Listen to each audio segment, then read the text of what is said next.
வணக்கம். எனக்கு தெலுங்கில் ஒருத்தவங்க ஒரு கேள்வி கேட்டிருந்தாங்க. ஸ்பிரிச்சுவல் ஜர்னி எபிசோடில், லாஸ்ட் எபிசோடில் என்ன கேட்டிருந்தாங்க அப்படின்னு பார்த்தீங்க அப்படின்னா, ஏன் நம்ம குழந்தைகள் ஒருத்தரோட ஒருத்தர் அன்பாக இருக்க மாட்டேங்கிறாங்க, ஒருத்தரோட ஒருத்தர் பாசமாக இருந்தால் நல்லாயிருக்கும், அதுக்கு ஏதாவது உங்கள் சித்தகுரு கிட்ட கேட்டு சொல்லுங்கள் அப்படின்னு கேட்டிருந்தாங்க. அதை நான் என்னோடய சித்தகுரு கிட்ட கேட்கும்போது அவர் சொன்ன ஆன்சர் தான் நான் இன்றைக்கி உங்களோட பகிர்ந்துக்கிறேன். மனிதன் சுயமாக தானாக இயங்கக்கூடிய சக்தி இல்லாமல் ஆயிட்டான். எதையோ ஒன்று பார்த்து தான் மனுஷன் இயங்குறான். இன்றைக்கி பார்த்திங்கன்னா, அண்ணன் தம்பிகள்கிட்ட ரிலேஷன்ஷிப் சரியாக இல்லை, அண்ணன் அக்கா தங்கச்சிகள்கிட்ட ரிலேஷன்ஷிப் சரியாக இல்லை, ஒரு பாசமே இல்லை, பாசப்பிணைப்பே இல்லைங்க. ஆனால் அவனுக்கு வெளியில் ஃப்ரெண்ட்ஸ்கிட்ட நல்ல ஒரு பேர் இருக்குது, ஃப்ரெண்ட்ஸோடு அவன் நல்லா கோஆப்ரேட் பண்ணுறான், நல்லா கோஆர்டினேட் பண்ணிக்கிட்டு அவங்களோட நல்ல பேர் எடுத்துக்கிறான். இதுக்கு காரணம் என்னன்னா, ஒரு 10 பேர் இருக்கக்கூடிய ஃப்ரெண்ட்ஸ் மத்தியில் போகும்போது அந்த ஃப்ரெண்ட்ஸ் ஒருத்தரோட ஒருத்தர் நல்லா சேர்ந்துருக்கிறத பார்க்கும்போது, அவங்களுக்கு உண்டான பெனிஃபிட்ஸ், அவங்களுக்கு உண்டான அந்த கோஆப்ரேஷன் பார்க்கும்போது, அதை பார்த்து அவனோட மூளை அதை எடுத்துக்க செயல்படுது.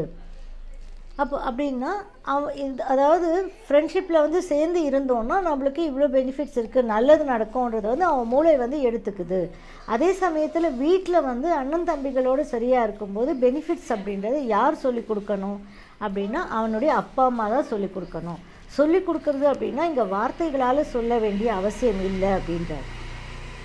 இப்போ இந்த குழந்தைகளுக்கு அண்ணன் தம்பிகள்கிட்ட, அக்கா தங்கச்சிகள்கிட்ட சரியான உறவு இல்லைன்னா அதுக்கு காரணம் தன்னுடைய அம்மா, அவங்களுடைய பிரதர்ஸ் சிஸ்டர்ஸ்கிட்ட சரியான ரிலேஷன்ஷிப் இல்லைன்னு அர்த்தம். இல்லைன்னா அவங்க அப்பா பிரதர்ஸ் சிஸ்டர்ஸ்கிட்ட சரியான ரிலேஷன்ஷிப் இல்லைன்னு அர்த்தம். அங்கே என்ன பார்க்குறானோ அதை தான் அவனுடைய மைண்டு கிராஸ்ப் பண்ணிக்குது. ஸோ இப்படி தான் இருக்கணுன்றது மாதிரி அவன் மைண்ட் எடுத்துக்குது. அப்போ நம்ம இங்கே கேள்வி கேட்கறதுக்கு முன்னாடி, என் குழந்தைங்க ஒருத்தரோட ஒருத்தர் சேர்ந்து சந்தோஷமாக இருக்கணும்னு நினைக்கிறதுக்கு முன்னாடி நான் சரியாக இருக்கணான்னு பார்த்துக்கணும்.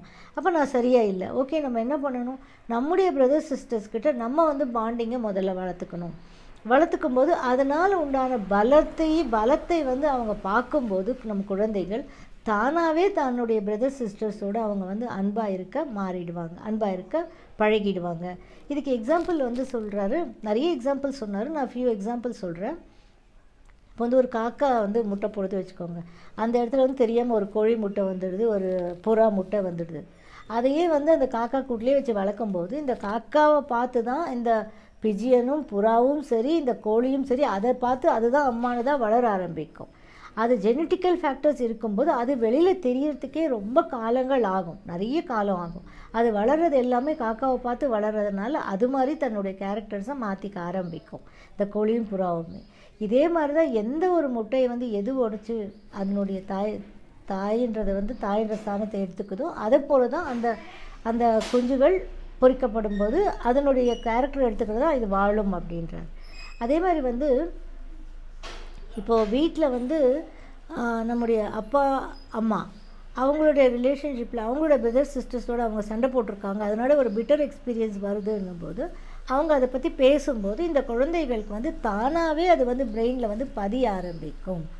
அப்போ பதியும் போது ஓகே, அண்ணன் தம்பிகள் சேர்ந்து இல்லைன்னா இந்த மாதிரிலாம், சேர்ந்து இருந்தாலும் இல்லைனாலும் இந்த மாதிரிலாம் பிரச்சனைகள் வருது அப்படின்றது அவங்க பிரெயின் கிராஸ்ப் பண்ணிக்க ஆரம்பிக்கும். எக்ஸாம்பிள் பார்த்திங்கன்னா, இப்போ நம்ம இப்போது என்னோடய ஹஸ்பண்ட் கார் ட்ரைவ் பண்ணிக்கிட்டு வராருன்னு வச்சுப்போம். நம்ம எங்கேயோ போயிட்டுருக்கும்போது பக்கத்தில் ஒரு யானைகள் கூட்டமாக போகுது.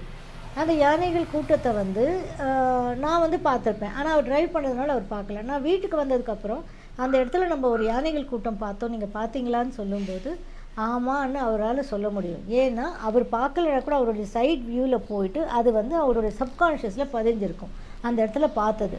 ஸோ அது ஒரு மறக்க முடியாத இன்சிடெண்ட்டாக இருந்தது அப்படின்னா, நிறைய விஷயங்கள் மறக்க முடியாத இன்சிடெண்ட் போது அது காலத்துக்கும் நினைவு இருக்கும் அந்த இடத்துல நம்ம பார்த்தோம் அப்படின்றது. அப்போ யாரும் இதை சொல்லலை, தன்னுடைய சப்கான்ஷியஸ் மைண்ட் ரெஜிஸ்டர் பண்ணிக்கிச்சு. இப்படியே தான் நம்ம எதையுமே சொல்லிக் கொடுக்க வேண்டிய விஷயம் கிடையாது குழந்தைகளுக்கு. இப்போ பாருங்கள், குழந்தைகள் சின்ன வயசில் இருக்கும்போது நம்ம அம்மா பேரை சொல்லிக் கொடுக்குறோம், அப்பா பேரை சொல்லிக் கொடுக்குறோம். குழந்தைகள் அம்மா பேரை சொல்லி கூப்பிடும்போது ரொம்ப சந்தோஷப்படுறோம், அப்பா பேரை சொல்லி கூப்பிடும்போது சந்தோஷப்படுறோம். இதுவே அவங்க வளர்ந்துட்டதுக்கு அப்புறமா அவங்க ஒரு 20-25 வயசானதுக்கப்புறம் அம்மா பேரை சொல்லி கூப்பிட்டாலோ இல்லை அப்பா பேரை சொல்லி கூப்பிட்டாலோ அது கௌரவ குறைச்சலாக நம்ம நினைக்கிறோம். பேரை சொல்லி கூப்பிட்றான் பாரு அப்படின்னு நம்ம நினைக்கிறோம் இல்லையா? இது எதனால் நடக்குது? ஸோ நம்ம சொல்லி கொடுத்தது தான் நம்மளுக்கு வந்து இங்கே விளைஞ்சிருக்கு, வேற ஒன்றும் இல்லை. ஆனால் சின்ன வயசில் நம்ம பார்த்து சந்தோஷப்பட்ட விஷயங்கள் பெரியவங்களானதுக்கப்புறம் நம்ம அதை பார்த்து கஷ்டப்படுறோம். நம்ம சொல்லி கொடுத்துட்டோம், நம்ம தான் வந்து பழக்கி வச்சுருக்கோம். அப்போ நான் சின்ன வயசுலேருந்தே அம்மா அப்பா அப்படின்றது நம்ம சொல்லி கொடுத்துருக்கோம் அப்படின்னா ஆட்டோமேட்டிக்காக வந்து அவங்களுக்கும் அதையே வந்து பழகுதல் உருவாகும். எல்லாத்துக்குமே வந்து இப்படி தான் காரணங்கள். இப்போ வந்து சிவன் பார்வதி ஜெகதாம்பா அப்படின்னு சொல்லி கொடுக்குறோன்னா அம்மா அப்பா அப்படின்னா இப்படி தான் இருப்பாங்க தாயும் தகப்பனும் அப்படின்றதுக்கு உதாரணமாக தான் முன்னுதாரணமாக தான் நம்மளுக்கு வந்து இது எல்லாமே சொல்லி கொடுக்குறாங்க. சிவன் பார்வதி அம்மா அப்பா அப்படின்றது அந்த அந்த உறவுகளுக்கு வந்து நம்மளுக்கு சொல்லி கொடுக்குறாங்க. இங்கே வந்து குருன்றவங்க யாருமே கிடையாது, எல்லாமே அம்மா அப்பா தான். அம்மா அப்பாவை நம்ம எடுத்துக்கிட்டால் தான் நம்மளால் வந்து எல்லாத்தையுமே நம்மளால் புரிஞ்சுக்கிட்டு வாழ்க்கையை வந்து ஓட்ட முடியும். ஸோ கடவுள்னு எடுக்க வேண்டிய அவசியம் இல்லை. இங்கே சிவன் பார்வதி அம்மா அப்பா அவங்க எப்படி இருக்காங்க அப்படின்றத பார்த்து நம்ம அம்மா அப்பாவோட அதை ரிலேட் பண்ணிக்கிட்டு நம்ம அம்மா அப்பாவையும் அந்த லெவலுக்கு நம்ம யோசித்து பார்த்து வளர்ந்தோன்னா நம்மளுக்கு ஈஸியான ஒரு சந்தோஷமான வாழ்க்கை கிடைக்கும், நம்மளுக்கு புரிதல் நிறைய கிடைக்கும் அப்படின்றார்.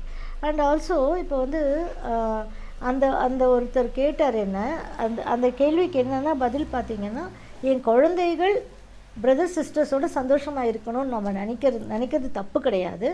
ஆனால் நம்மளும் நம்முடைய பிரதர் சிஸ்டர்ஸோடு சந்தோஷமாக அந்த கூட்டு குடும்பமாக இல்லைன்னா கூட ஒரு அந்யோன்யம், எனக்கு என் பிரதர் இருக்கார், எனக்கு என் சிஸ்டர் இருக்காங்க, இந்த மாதிரி நம்ம அந்யோன்யமாக வாழும்போது நம்ம எப்படி நம்ம சிஸ்டர்ஸ் பிரதர்ஸ்கிட்ட நம்ம பேசுகிறோமோ அதை அவங்க கேட்டு அவங்க சப்கான்ஷியஸில் ஓகே சிஸ்டர்ஸ் பிரதர்ஸோட சந்தோஷமாக இருக்கும்போது அந்த ரிலேஷன்ஷிப் பாண்டிங் சரியாக இருந்தால் இவ்வளோ பெனிஃபிட்ஸ் இருக்குது நம்மளுக்கு அப்படின்றத வந்து அவங்க தானாக உணர்ந்துருவாங்க. எனக்கு தெரிஞ்சு ஹைதராபாத்தில் 5 அண்ணன் தம்பிகள் ஒரே குடும்பமாக வாழ்ந்துட்டு வராங்க. எனக்கு தெரிஞ்சவங்க ரொம்ப அவங்கள வந்து என்னோடய வயசு, அவங்களோட பிள்ளைகளுக்கு கல்யாணம் ஆகி ஆளுக்கு 2 குழந்தைகள், 10 குழந்தைகளும் ஒரே வீட்டில் வாழ்கிறாங்க. அந்த குழந்தைங்களுக்கும் கல்யாணம் ஆயிடுச்சு, இருந்தாலும் இன்னும் ஒரே வீட்டில் வாழ்கிறாங்க. அப்போ அந்த 5 குழந்தைகளுக்கும் சொல்லிக் கொடுத்தது யார்? அவங்க அம்மா அப்பா சேர்ந்து இருக்கணும்னு. அதை வந்து இவங்க வந்து சேர்ந்து செய்கிறதுனால ஆட்டோமேட்டிக்காக அவங்களோட குழந்தைகளுக்கும் அது தெரியாமலே பதிஞ்சிடுச்சு.